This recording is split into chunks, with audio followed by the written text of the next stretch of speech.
Hello and welcome to Rozara's Investments. Today is Friday, February 2nd, and I have a very special guest with me today. Her name is Elsa.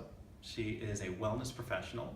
She's a fitness model, and she's a single mother of 2 young boys. So I invited her on the show today because she has some questions about investing. Yes, and thank you so much, Shara, for having me here today and give me the opportunity to get those questions answered because, like you said, I'm a single mom, I'm a wellness professional, I work with a lot of the health and wellness industry, make money, but now it's the part of building that wealth and passing it on to my future generation, which is my kids. So thank you for the opportunity. Yeah, I'm happy to have you, yeah. I'm sure I'm not the only one with these questions, so it may help a lot of you out there as well. So my first question is, why should I care about investing? And that's basically the most important question, Yeah. and it's a very simple answer.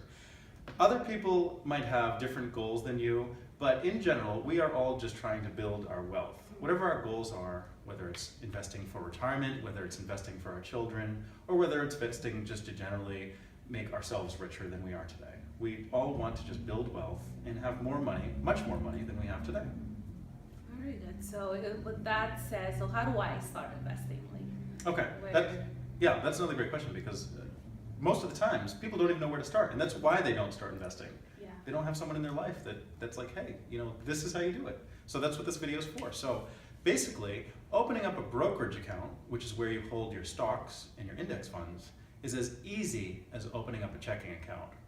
A company like Fidelity or a company like Robinhood is going to ask you very, very similar questions that a Bank of America or a Citizens Bank would ask you when you open up a checking account. They're going to ask you your name, your email, your social security number, and there's a few other questions that they ask you, but it is very easy to open the account, and it'll probably take you less than 10 minutes. You can do it online at fidelity.com. You can do it at any brokerage you choose. I'm not trying to advocate for Fidelity, but that's just what I personally use for my own investments. So I know that they're good. I've also used Robinhood, and that's an app you can get on your phone, and they make it very, very easy to buy stocks. You can use an Apple phone or an Android. So that's another option that's very easy to use, and I've used myself. Sounds like very simple to do. So my other question would be, so what if I start in this investing adventure and then I lose money? And when you're a new investor, sometimes that's like the biggest weight on your mind. Yeah. So the way to lose money investing is when you buy something and then you sell it for less. So if you buy a stock for $100 and you sell it for $90, then that's a $10 loss. That's a real $10 that you lost.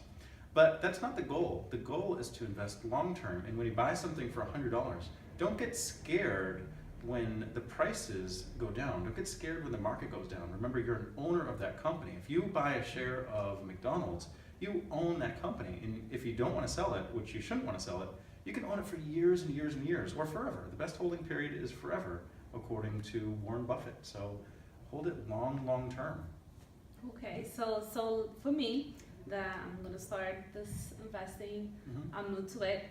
What kind of stocks, say, like you would recommend for me and the boys? Because mainly I'm building something for them. And I'm very happy that you're doing that. That's one of the reasons why I started this channel, because I'm a new parent. I have a 2-year-old daughter, and I realized that so many other parents haven't started saving for their kids or investing for their kids. So that's super important. So you are definitely one of the benefits of me starting this channel, and I'm super happy that I can get you started and help you with this. So for you, index funds, they're great. Warren Buffett said 99% of people will be better off by just investing in plain old index funds, which is just a group of stocks. You give your money to the fund manager, to the index fund, they invest it for you long term. They don't move around the stocks every day, they just let it sit and grow. And that's one of the best investments you can make. Index funds average probably 7 or 8% or even 9% a year, some of them. And they're very, very good long-term investments. They are a little bit boring. So maybe for your boys, you might want to invest in something that they're more interested in. Something that will spark their interest and make them like investing. So how about Disney? Disney, they have movies, they have theme parks, they have Marvel, they own Marvel, they own Lucas, they own, which is Star Wars, they own the Star Wars franchise. So they probably wear Nikes, so why not buy them a couple shares of Nike stock? They might like playing video games, so you can buy them a couple of shares of Activision Blizzard or whatever company makes the video games that they like. So whatever it is that they're interested in, teach them to be an owner of the company also. That's awesome. I think they really would like that. So you said index fund. So what is index funds? Mm-hmm. An index fund is very, very similar to a mutual fund. Now, some people don't know what an index fund or a mutual fund is. Okay. So it's basically you, me, a million other people, or however many other people, we're pooling our money together and we are buying an index fund. A good example of an index fund or ETF would be VOO. So that fund basically owns a group of stocks, and we don't have to choose what stocks that the fund manager buys. They just buy a whole bunch of companies, and an index fund charges a very, very low fee. So for VOO, I pay a 0.04% fee.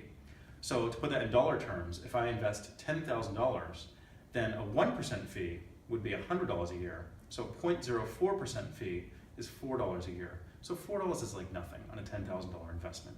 So an index fund is a way for you to grow your money and have access to owning all these stocks indirectly and pay a very, very low fee for doing so. And it really helps your money grow over time.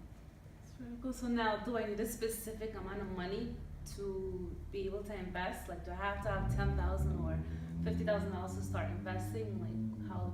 Like, what's the basic, the basis of starting? What amount? Yes, for people that don't have a lot of money, like everyone asks me this.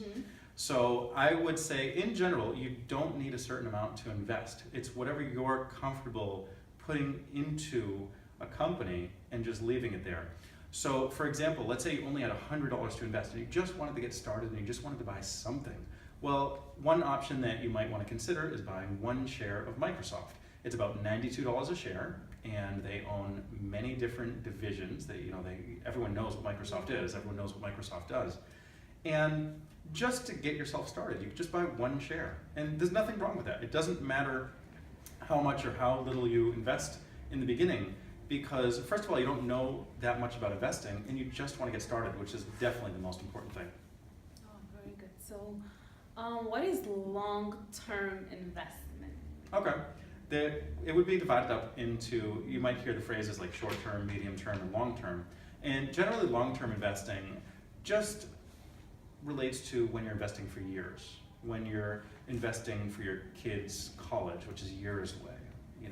If you're planning to invest for the purposes of buying a house, you're not buying a house next year, you're buying a house years from now. So it's just going to be multiple years or multiple decades. Okay, so very good. So, yeah.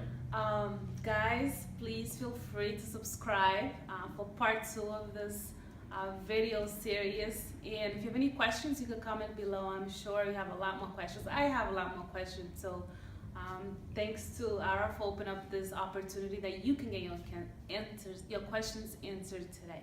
Yes, and we love to hear comments and questions because those are what we can base our future videos on, and it really helps us to tailor our future videos. So when we do part 2, Elsa has a few more questions that she wanted to ask, which we didn't have time to answer today, but we will be uploading part 2 very, very soon. And we hope you got a lot out of this video, and we hope that you subscribe and share this video with some of your friends. So thanks for watching.